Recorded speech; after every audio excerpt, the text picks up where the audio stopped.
नमस्कार, एचबीसी विशेष में आपका स्वागत है। मैं हूं नितांशा। विशेष में आज की शुरुआत हम सिरोही के माउंट आबू से करेंगे, जहां राजकीय उच्च माध्यमिक विद्यालय के जर्जर अवस्था के चलते बच्चों को मजबूरी में मौत के साए में पड़ना पड़ रहा है। ऐसे में हर समय बच्चों पर खतरा मंडरा रहा है, लेकिन इस ओर ध्यान देने वाला कोई नहीं।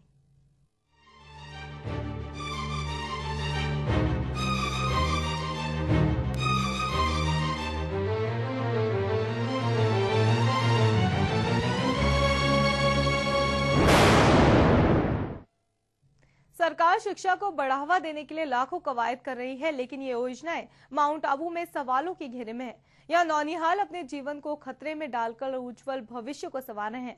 ऐसे में सवाल उन सफेदपोश मंत्रियों की घोषणाओं पर खड़ा हो जो हकीकत से परे बयां करते हैं। आइए देखते हैं खास रिपोर्ट।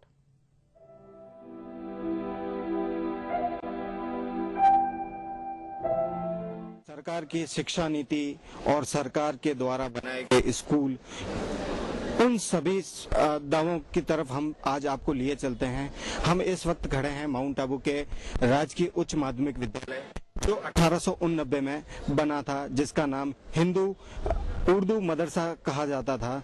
और आज उसको 123 वर्ष हो चुके हैं और 123 वर्ष होने के बाद भी सरकार ने इस ओर कुछ ध्यान नहीं दिया है। मेरे पीछे ये आप स्कूल देख सकते हैं। इसमें कई ऐसे कमरे हैं जहां छतें इतनी जर्जर हो चुकी है कि कभी भी कोई भी हादसा हो सकता है। और इन्हीं इस कक्षाओं के अंदर बैठ करके बच्चे अध्ययन करते हैं। तो आप सोच सकते हैं कि उन बच्चों की जान के साथ कैसा खिलवाड़ किया जा रहा है। सरकार इस ओर कोई ध्यान नहीं दे रही।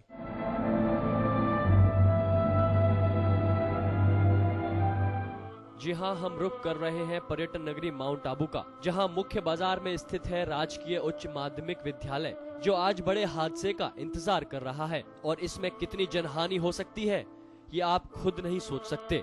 पूरे स्कूल भवन की दीवारों में दरारें पड़ी हुई हैं और छत से सीमेंट के टुकड़े गिरते रहते हैं। वहीं दूसरी ओर बरसात के मौसम में तो बच्चे टपकते पानी के बीच पढ़ाई करते हैं। बरसात में ये पानी पत्थरों में से छेद होने पर बच्चों पर सीधा गिरता है। ऐसे स्थान पर बच्चे आज भी शिक्षा ग्रहण करने को मजबूर हैं।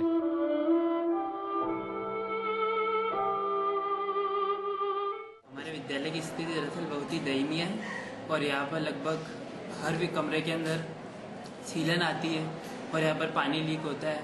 हमारे आप देख सकते हैं सर पतरे की, जिसके अंदर कई जगह छेद है, जिसके द्वारा हमारे बैठने में दिक्कत होती है। तथा हमारे विद्यालय के अंदर हमारे कई कक्ष ऐसे हैं जहाँ पर बच्चे बैठ नहीं सकते, वे पूर्णतः बंद है। इसलिए हम बच्चे सरकार से दरख्वास्त करना चाहते हैं कि कृपया हमारे विद्यालय पर ध्यान दीजिए, ताकि हमारे विद्यालय का सुधार हो सके तथा हमारी पढ़ाई सुचारू रूप से चल सके। ऐसे कई कमरे हैं जहाँ पर छत ऐसी है कि कभी भी गिर सकती है, वहाँ आप बैठ के अध्ययन करते हैं तो कैसा लगता है हमारी? तो इससे क्या होता है कि बच्चों के मन में एक भय बना रहता है कि हमारे साथ कभी भी कोई हादसा हो सकता है।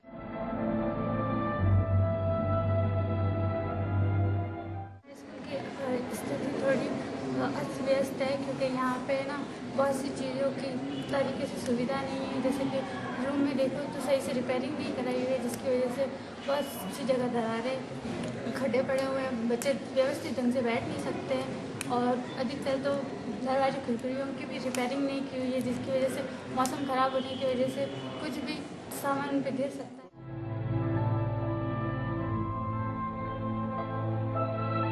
इस स्कूल का इतिहास भी काफी रोचक है। आज इस स्कूल में तकरीबन 123 वर्ष पूरे कर लिए हैं। इस स्कूल को वर्ष 1989 में हिंदू उर्दू मदरसा के नाम से बनाया गया था। बाद में इसी वर्ष राजस्थान के सभी राजाओं ने बीकानेर, जोधपुर, जैसलमेर, उदयपुर सहित कई लोगों के सहयोग से 6 कमरों का निर्माण करवाया गया था, जिसे आबू वर्नाकुलर स्कूल के नाम से भी जाना गया। इसके बाद 1943 में यह विद्यालय वॉल्टर हाई स्कूल बन गया और 1957 में इसे राजकीय हाई स्कूल बना दिया गया। वहीं इस स्कूल को 1970 में हाई सेकेंडरी स्कूल की मान्यता प्राप्त हुई। सरकार ने शिक्षा का अधिकार अधिनियम लागू किया है, जिसमें प्रत्येक बच्चे को शिक्षा प्राप्त करने का अधिकार दिया गया है। लेकिन सवाल आज भी वही है कि अधिक से अधिक बच्चों को शिक्षा से जोड़ा जाए। लेकिन क्या सरकार के पास उन बच्चों के लिए मूलभूत सुविधाएं उपलब्ध है? इस पर आज भी एक सवालिया निशान खड़ा हो जाता है।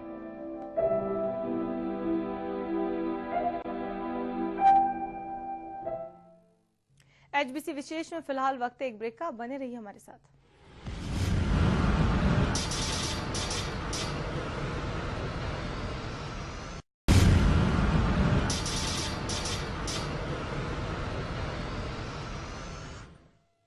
ब्रेक के बाद आपका स्वागत है। बच्चों को आज भी मौत के साए में पढ़ाई करना पड़ रहा है और ये स्कूल आज भी अपने हाल पर रोना रो रहा है। आखिर बच्चे कब तक इस मौत के साए में पढ़ाई करते रहेंगे? ऐसे में अगर कोई अनहोनी हो जाए तो उसका जिम्मेदार कौन होगा?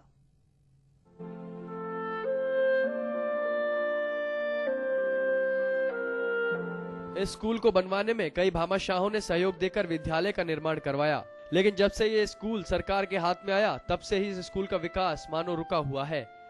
तो आप सोच सकते हैं कि सरकारें कितनी जागरूक रही हैं इस स्कूल को लेकर। ये स्कूल आज भी कहीं ना कहीं राष्ट्रीय धरोहर में गिनी जानी चाहिए थी, लेकिन आज ये स्वयं अपने किस्मत पर ही रो रही है कि मैं किसके हाथों में चली गई। वहीं इस स्कूल से पढ़ लिख कर निकले बच्चे आज विदेशों में रहकर भारत का नाम रोशन कर रहे हैं। तो हम आने वाली पीढ़ी को क्या देंगे? स्कूल में पढ़ने वाले बच्चे क्या सोचते हैं? आइए सुनते हैं इन्हीं की जुबान से कि वो किस तरह खौफ के साये में पढ़ने को मजबूर है। स्कूल की स्थिति ऐसी है कि क्लास में जैसे दरारें आ रही है, प्लास्टर टूटने की ज़्यादा वो हो रही है। बच्चों को डर लगता है कि वो बैठने से डर लगता है, जैसे अभी क्लास कुछ गिर जाएगा वगैरह, उससे क्लास में स्थिति अच्छी नहीं है, इसलिए बच्चे बैठ नहीं पाते वहाँ पे। और अभी क्लासों की भी कमी है, जिससे तो नीचे फर्नीचर भी वगैरह उसकी भी कमी है, तो सब बच्चे नीचे बैठते हैं।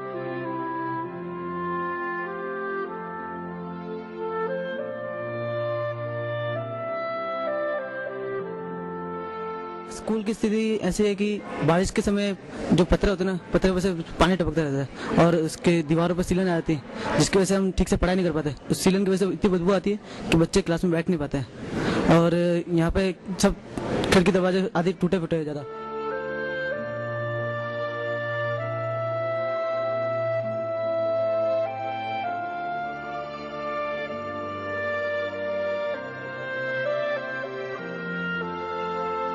क्या कहते हैं अधिकारी? स्कूल के प्राचार्य का कहना है कि इस स्कूल की स्थिति बड़ी दयनीय है। ऐसे में यहाँ पर बच्चों को अध्ययन करवाना खतरे से खाली नहीं है। कभी कोई भी हादसा पेश आ सकता है। हमने प्रशासन को इसकी सूचना दे रखी है, लेकिन अभी तक कोई कार्रवाई नहीं की गई है।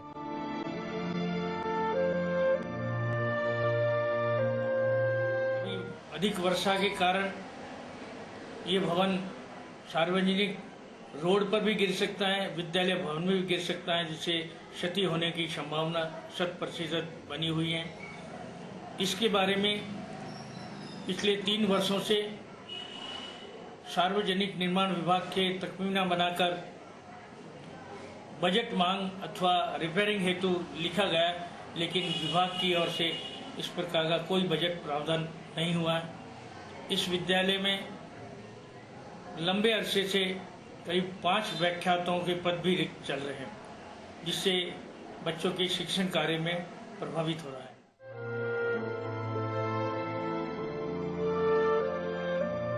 वहीं जब इस स्कूल के बारे में सार्वजनिक निर्माण विभाग के अधिकारियों से बात की तो उन्होंने कहा कि इसकी रिपोर्ट हमने सरकार को दे दी है, लेकिन अभी तक बजट का आवंटन नहीं किया गया है। ये भवन पूर्ण रूप से असुरक्षित है और कभी भी कोई भी हादसा हो सकता है।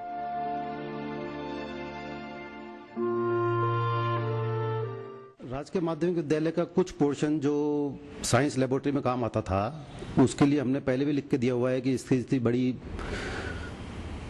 दयनीय है। बहुत सरिये निकल गए हैं, रस्टिंग हो चुकी है। इसके ऊपर 2005-06 में करीब डीपीईपी ने फर्स्ट फ्लोर बनाया था, उसके लिए भी हमने मना किया था कि पहले नीचे की बिल्डिंग में इतनी स्ट्रेंथ नहीं है, इसलिए फर्स्ट फ्लोर नहीं बनाया जाए। लेकिन फिर डीपीईपी के माध्यम से फर्स्ट फ्लोर बन गया है। उसके बाद भी हमने स्कूल को एस्टिमेट दिया हुआ है इसका, या तो इसका पूर्ण पैसा मंगाकर इसका इलाज कराए, नहीं तो बहुत दयनीय स्थिति में है।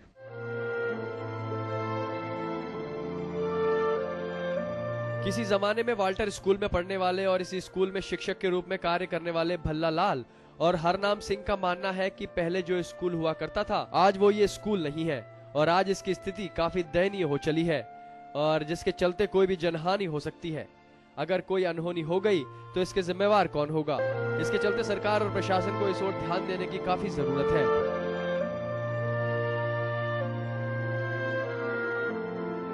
तो जो है वो किस तरह की कोई प्रॉब्लम आती नहीं थी। गवर्नमेंट की तरफ से बजट भी आता था और रिपेयर भी होती थी, सिंचाई होती थी, सब कुछ काम बराबर चलता है और जन सहयोग भी जो है काफ़ी लोगों से मिलता है, जिसकी वजह से जो है किस तरह की कोई प्रॉब्लम नहीं थी। लेकिन अभी ऐसा सुनने में आया है कि भाई जो है कम बजट आता है या बजट आता ही नहीं है, और जनता का भी सहयोग जो है पहले से बहुत कम हो गया है। तो अगर जनता इसमें सहयोग करे कुछ कमरे बनाने में या रिपेयर कराने में, और गवर्नमेंट की तरफ से भी अगर जो है पैसा आए, बजट आए, तो हो सकता है कि कुछ कमरों की रिपेयर ठीक ढंग से हो सके, और जो है वो बच्चों को जो तकलीफें उठानी पड़ रही है वो नहीं उठाई जाती।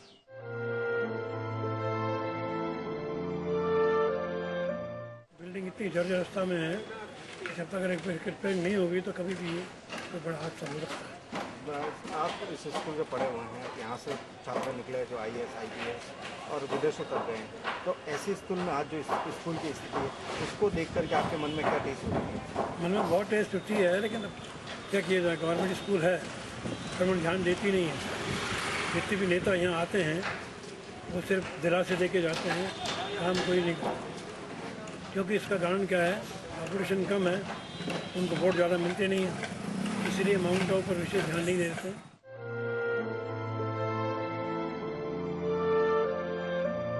स्कूल में मौत के साए में पढ़ रहे इन बच्चों पर हर समय खतरा बना हुआ है, लेकिन प्रशासन का इस ओर कोई ध्यान नहीं है। ये स्कूल हादसे का रूप लेती है या फिर सरकार जागती है, ये तो आने वाला समय ही बता पाएगा। लेकिन अब देखना ये होगा कि आखिर इसकी सुध कौन लेगा।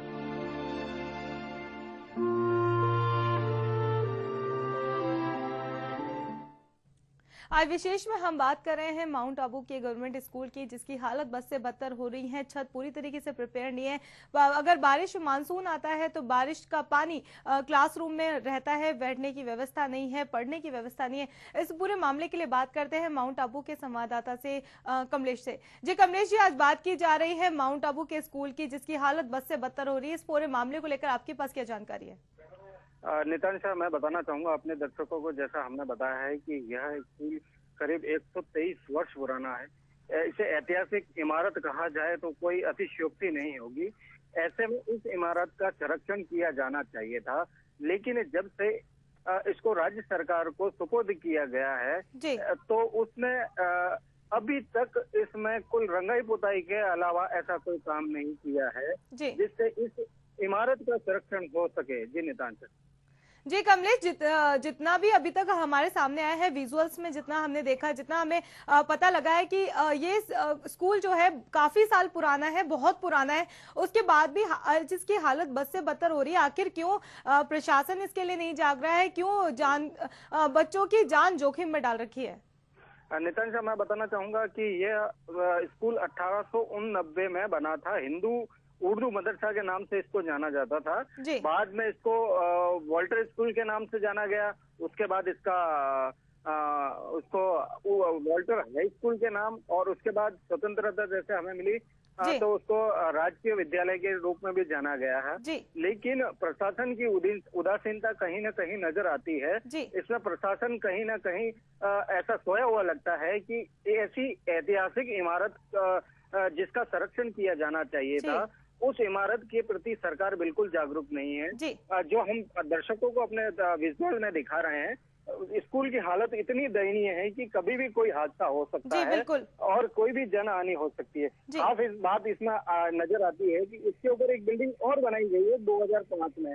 वहीं PWD विभाग ने इस बिल्डिंग को असुरक्षित घोषित किया, और उसके बाद 2005 में जब वो ऊपर नया निर्माण किया जाता है तो आप सोच सकते हैं कि कितना भ्रष्टाचार हुआ है इस बिल्डिंग को बनाने के लिए। जी वाकई एक भ्रष्टाचार, मिलीभगत यहाँ सामने आ रही है, बच्चों की जान को खतरे में डाल रखा है। कमलेश, हम जानना चाहेंगे कि जो ये मामला है बिल्डिंग के जर्जर होने का, ये मामला कब से आ रहा है?